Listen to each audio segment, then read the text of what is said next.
A historic church is no more. Good evening, I'm Mark Heasland. And I'm Julie Williams. The Richland Church in Elizabethtown caught fire yesterday evening.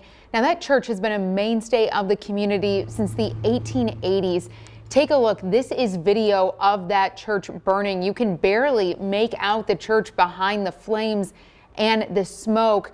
Take a look at this. News 3's Maya Skinner was at the scene this afternoon. She has more footage for us and reaction tonight from one of the church's administrators.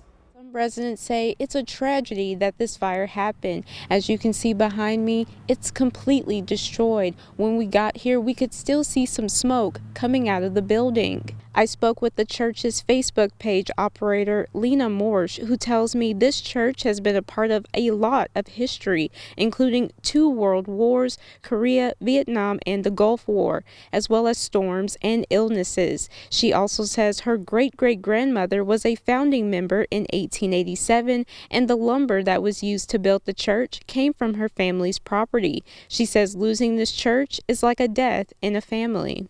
Even if we ever decided to rebuild the church, I don't think it's ever going to replace, the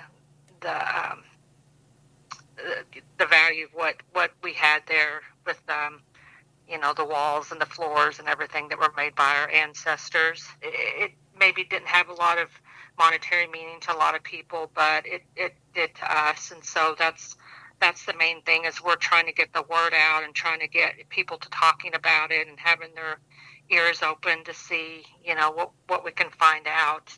Authorities say the cause of the fire is unknown at this time, but they would like anyone with information to come forward. In Hardin County, Maya Skinner, News 3. The church hadn't held services for several years. There were plans to restore the church and even reopen within the year.